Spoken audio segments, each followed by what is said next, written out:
Ինչ է կատարվում կնոջ մեջ, երբ նա տարիներ շարունակ ապրում է ուրիշների համար։ Մենք տեսնում ենք, վառ ինչ է կատարվում, վերջում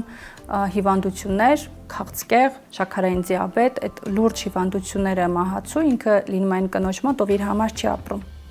Ուղղակի սրտի խորքում չի ներել եւ այդպես շարունակում է ապրել։ Չի ներել, չգիտեն ներել։ Քաղցկեղով հիվանդանում են մարդիկ, ովքեր ներել չգիտեն։ Ներելը եւ բաց թողնելը շատ կարեւոր է, չէ՞։ Ներել չի նշանակում, ես ասենց ուղիղ ուզում եմ ասեմ, որտեւ իմ գործի մեջ շատ է լինում, ցավոք սրտի մեր երկրում է կանայք, ում ծնողն է բռնաբարում, ցավոք կա։ Ու ես իրանց ասում եմ, դու չես ներելու քո հորը։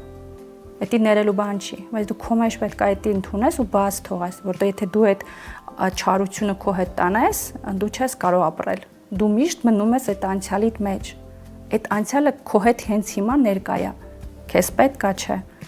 Պետք է հասկանանք ինչ ես դու այդ ճանապարհը անցեցի, մեծ ուժ ամեն մեկին չի տրվել այդ։ Ինչ կարաս դու մարդկանց կյանք բերես։ Ինչ տեսակ դու մարդ ես, որ դու կարաս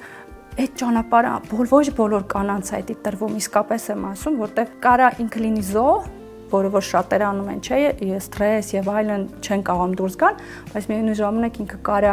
դուրս գա, ոտքի կայնի, հետո դրա մասին բարձրացային ու նման կանանց օգնի, իրանք չէ ոտքի կային են։ Քեզ տրվել է այդ հնարավորությունը, գնա աճի, ինչ ես նստես զոհի նման։ Ինձ տենց են արել, դրա համար ես չեմ հասկացանք։